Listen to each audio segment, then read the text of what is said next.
King. Y'all know my partner, Joe Cool. What's up, what's up? All right, so cheers. We in. We in. All right, but before we get started, please like, comment, subscribe. Yeah, so we in on the 6th seed. So congratulations to the Knicks. On that, we still have to do a few little things to get the 5th seed, but nobody can take that away that the Knicks are a playoff team. So kudos to them. Even though there's a couple issues that we're going to probably need to talk about, and one being the Julius Randle injury. Now, we won some very, very important games the past week. Beat Miami, I thought was huge. I thought that was a must-win for us. So that statement game, there's not too many statement games that you really pull your heart into, but I put my heart into that one because we needed to beat Miami, not just to stay ahead in the standings, but to show that in crunch time, that's the biggest playoff atmosphere that we was going to have. Right. And then you turn around, and we still got to talk about the Miami game, and then you turn around and then you beat Cleveland. So that was huge for us. Yeah, that's the preview for the playoffs. But more importantly than for me beating them, we beat them with Donovan Mitchell having a great game. Right. Because you can't say that, okay, we played them, but, you know, this person was hurt, this person, well, they had somebody out. They had two people out, but our main key was out. You know, their two guys that was out, you know, Jared Allen and Okoro, they don't make up 25 and 10, you know, and 5 assists. I didn't really look at it that way. When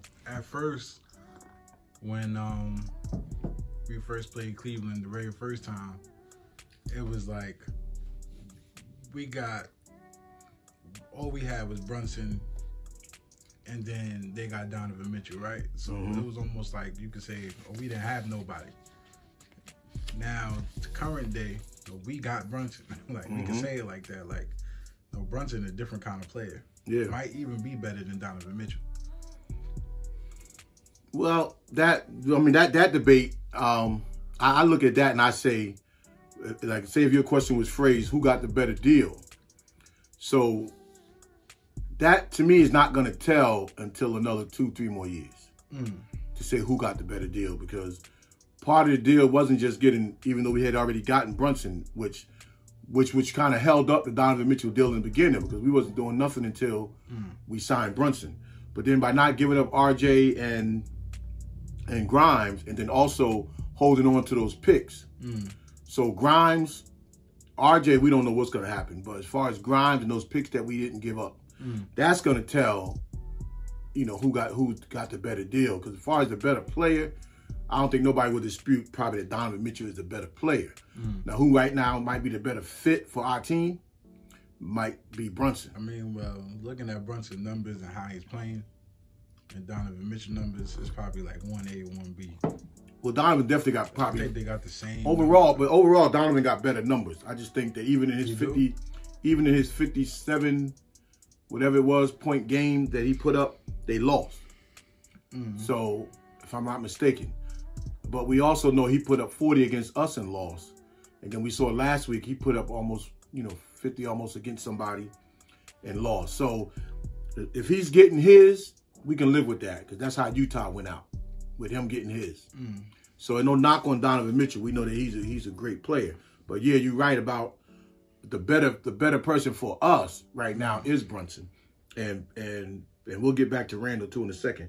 But part of that with Brunson is we know that Brunson and Randle are our stars, but the key was and who we just got again? I'm getting brain free. Josh Hart. Josh Hart is to me, he even unlocked some of what Brunson has to offer. Right. Because he made it easier for all the other guys, like IQ and Grimes and all of them. He made it easier for them to do their job because he took over the real little things that people do in the game. Like IQ and Grimes are trying to do it, but they don't have the nuances yet. But so Hart came in and made everybody's job easier by taking over. He do all the real little dirty things that makes your team better. You know, the hand in the lane, deflections, all that up in somebody's grill so they can't turn. You know, he don't got to send nobody to the help. He's D'ing his man up for as best you can in the NBA. So Brunson is definitely the better player for us at this stage in his career, but we know that Brunson's still going to get better. Because I didn't even know that Brunson started 60 games with Dallas. Yeah. Yeah, I knew he started a lot of games. I didn't know it was that many. I thought it was like a fill-in start. No, I thought it was a lot. They said that basically if Luka wasn't there, he'd have been a clear-cut starter. That's what everybody was saying. Well, they don't really want to get rid of him, but yeah, but people was apologizing to Randall a few weeks ago. I think Brunson is the one that people need to apologize for, and rightfully so in a sense, because you start thinking about Donovan Mitchell. So it was like people was looking for a household name that was good. So it ain't too many of them kind of guys really still out there. But we had to Stephen A gotta apologize. Yeah, well, yeah. I mean, I've seen a lot of people in the time, they like the Brunson trade, but like, everybody like that wasn't enough for us. Like, okay, we got that, but now what? Well, he is the now what. So he proved that he's the now what, and he's only going to get better. Now, do you still need somebody else in there? Of course, but for right now, Julius a 2-time All-Star. Probably going to make, if he playing on this pace, he'll be a regular competitor in the All-Star game. So if we have to still have Julius, then at least Brunson would probably move up into that status. Right. Then you got 2 All-Stars on your team. Because at some point, you got to put aside who we don't got and try to go for it. Every year we just keep waiting for who we're going to get. But now we got some people. We prove we can beat people in close, tight games, which something Knicks could never do in the modern era down the stretches. Play somebody in a tight game and come out on the top. It was always that one last thing that we could have done. So this time now we know that even down 8 or 9 in a close game, we can still come back and win. So the Randall situation, it's almost like we always talked about what it would be like without Randall. So now for at least, no, maybe more, we for at least 2 weeks, we are without Randall. And then we have to really Knicks got to really dig into their own personalities to find out how can they overcome it. And then when I say overcome it, I also mean don't try to overcome his stats. Try to overcome your opportunities of being a full-time player. Meaning that you're going to get the ball now that we saw the last 2 games. You're going to get the ball now in spots you ain't used to getting it. So can you still produce at a high level knowing that Randall's not there? I don't got to look over my shoulder. I still got to worry about making mistakes because that's just Tibbs' MO. He get on you for everything. But now can I step up and be like almost more than a star in my role? Can I step up and fulfill the star of that position? All the positions, though, with Randall out. So that's what I mean by when we talked about before, we don't have Randall and then we don't have Brunson. Who could we do more without? Well, now it's starting to look like we just got to give players time.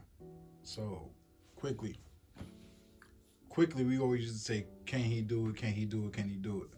There's times that we was like, yeah, and there's times we like, oh, maybe he's not ready. But then when somebody's out, we noticed that he started to develop it, and now it looks like he got it. Like he understands what he got to do, and it looks like he can even do more later on in the future.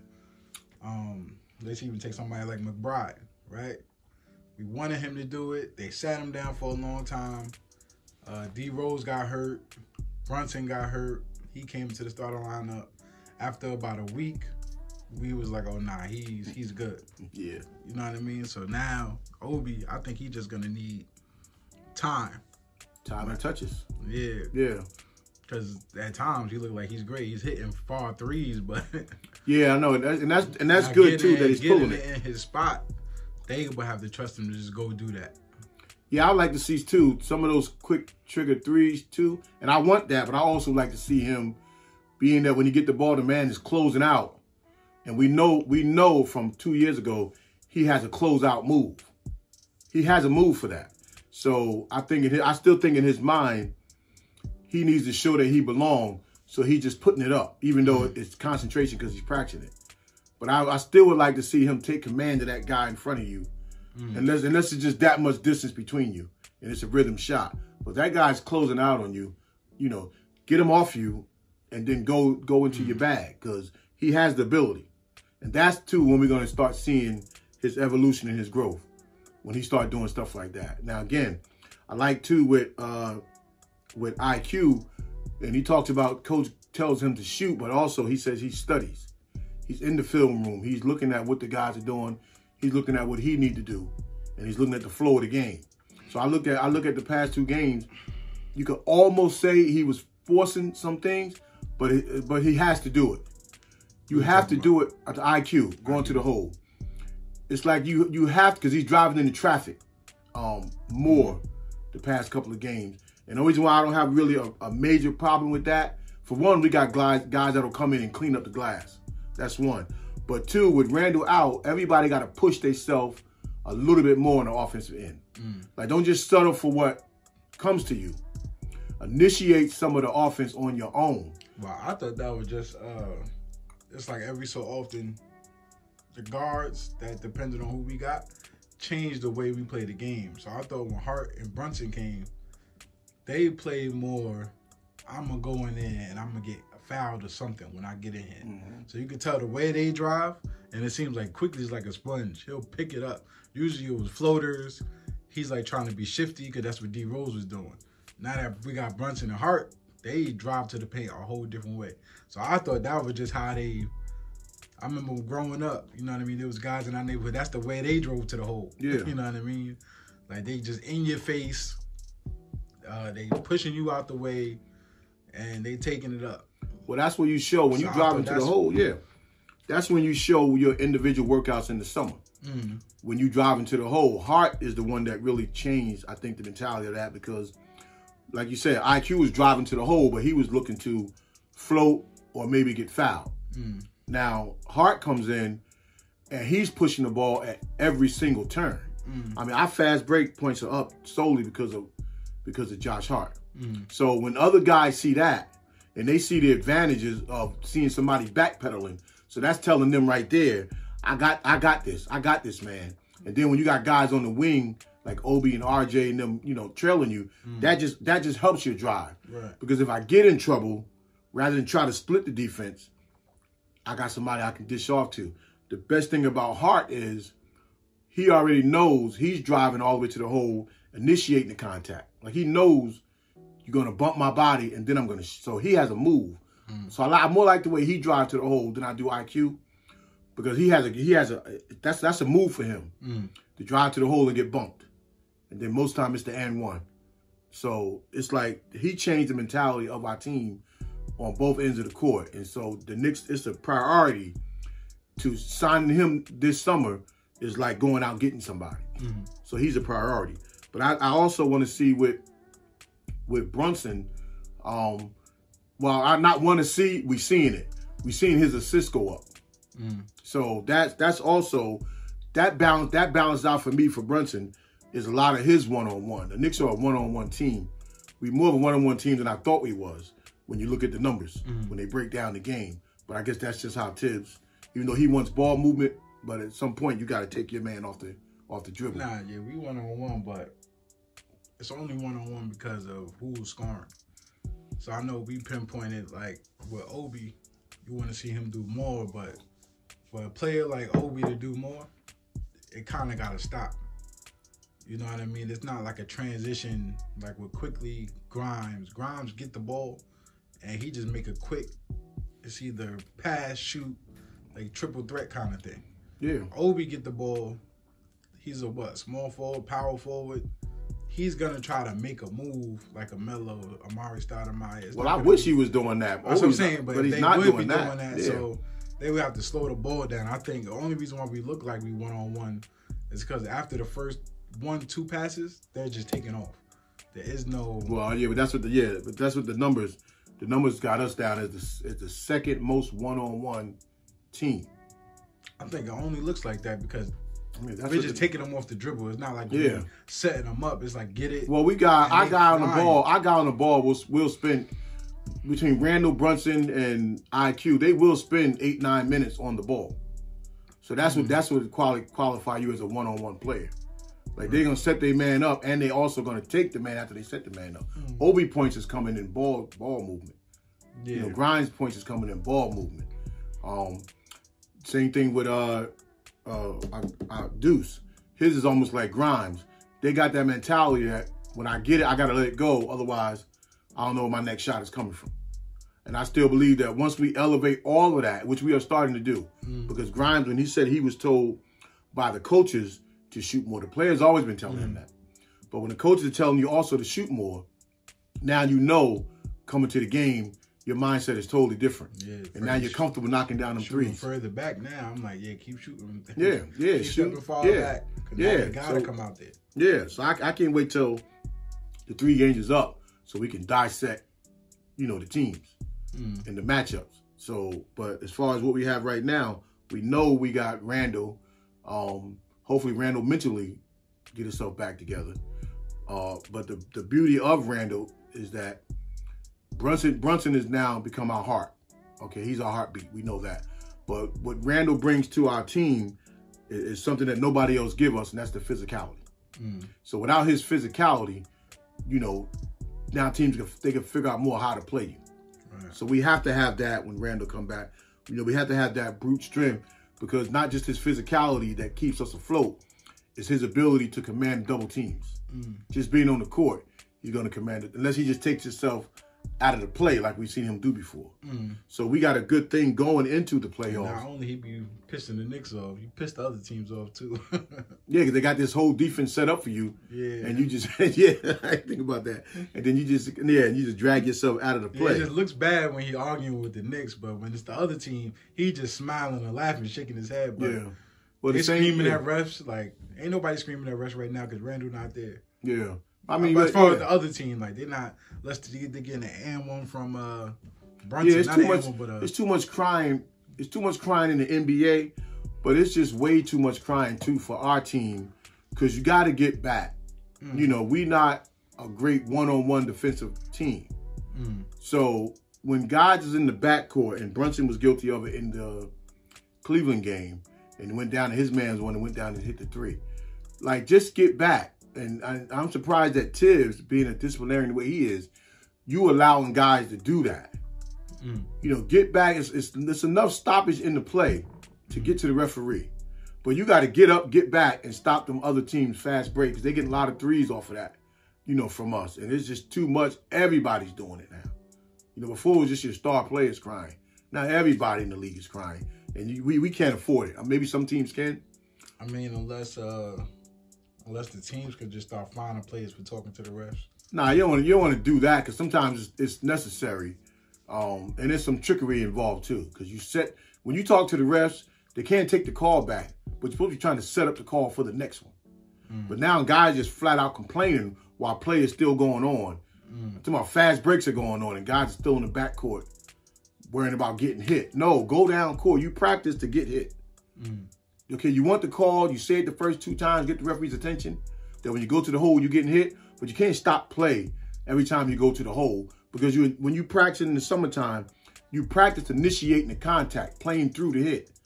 That's why they got that big soft thing you use when the player's coming through, and then you hit down on them to learn how to play through contact. Get fouled and finish the call, but you can't sit there worrying about it all game long. You're taking yourself out of your game. And then we'll touch a little bit on, because we're going to make a big deal of the Obi and RJ saga, that little argument thing. I still don't know what exactly it was about. Yeah, I don't know. I was trying to look up. I was trying to see, was it a misassignment? Because I've seen both of them at times. I just thought we just got caught that time. Well, that's what Tibbs said. Y'all just don't see it. Yeah, I think that usually happens on every team. Well, that one was a little bit more concerning though, because it's OB RJ. Yeah, but the way RJ jumped up, that say that something definitely was there. Now, is it something worth lingering on? But when you jumping up at us, one thing cursing a player out.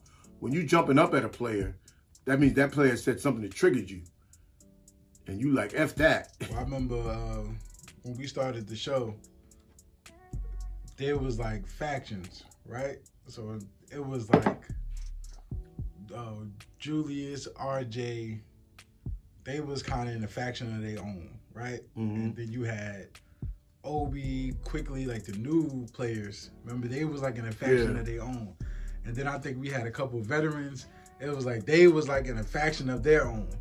So remember, it was like when they was arguing or whatever the arguments was, you can kind of tell who didn't like who. Yeah. I forgot what year that was, but this is like when we first started the show. Like these players did. I still think that lingers. Well, it was the new guys. It was the new young guys, in a sense, versus the veterans that we brought in. Yeah. Yeah. So yeah, but that was right from the RJ show. was like more towards, I think, maybe the Randall side. But I think it was opposite because we had Randall, the Morris twin, what's the one now that's on Milwaukee, and then there was another veteran. But I think it was like right after that. Whatever, I think after he got traded, the Morris twin, I think right after that when all them problems just started happening. When they just started arguing amongst each other. That's when we started talking about it. Yeah. So now every time there's an argument or a fight, you can see who it is. Like, well, yeah. I remember we used to have the talks of like, quickly don't even look past this person involved. RJ don't even talk to this person. Randall's arguing with this person. There's fights in the locker room. Who's arguing with who? So yeah. Well, it was almost like a mystery of like who's doing. That when you said that too, that reminded me of what does RJ think of Brunson and Josh Hart? Because when he brought his guy in, the good thing about with Brunson and Hart, they won a championship together, so they came in still knowing each other's nuances. So as soon as Hart do something, Brunson already recognized, okay, that's him. Boom, boom, boom. So when Reddish came in, RJ should have looked back at that. Well, they had the 1 year together, but RJ should have built off that 1 year y'all had at Duke and all them pickup games. And when Reddish was taking off, you wasn't facilitating to him other than maybe that one or few times the way Brunson and Hart was connected. Yeah, because RJ got to have her not seeing an open man. That's but it's all like in basketball, and I think Brunson had the fortitude to know that Hart is not only going to make himself better, he's going to make our team better with the things he do. So I don't think RJ didn't look at Reddish that way. I don't think. I think you wanted to have your boy there, but you didn't look at, like, say if Zion came, then now RJ is going to automatically play a certain way because this guy got my back. So so I was wondering, looking at RJ because when he comes out. First, I was wondering when we would take him. Anyway, was he hurt or something? Who? RJ. Yeah, he was hurt. But when he comes out the game, and that was a good test too, and I could tell the way the game was going in the beginning. I could tell where we missed RJ. Like, for all he don't do, I was looking at it. There's a lot of things that he do. That IQ. So there is a miss there with RJ, which is a good thing.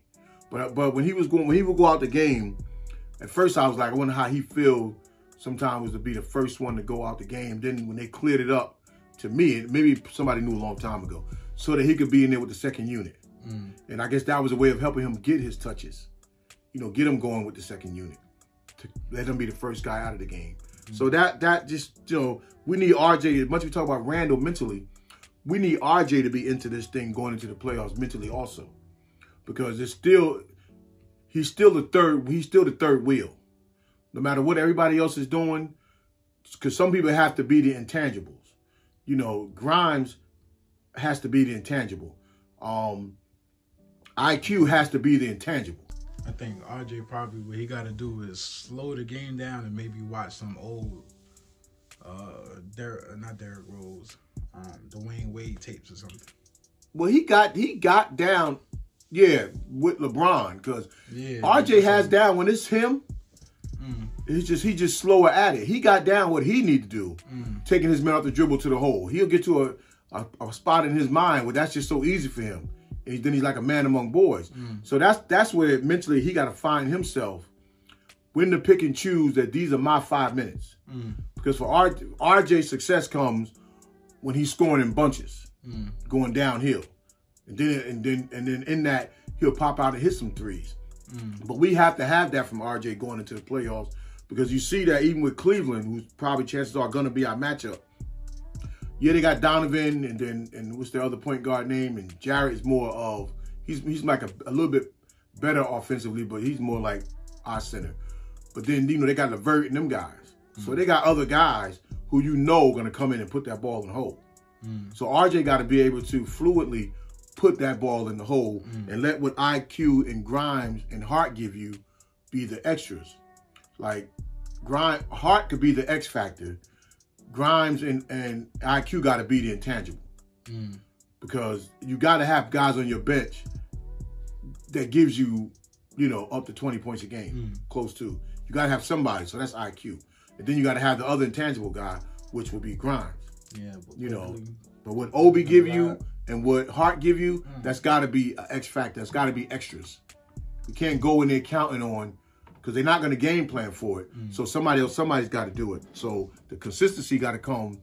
The third guy got to be RJ.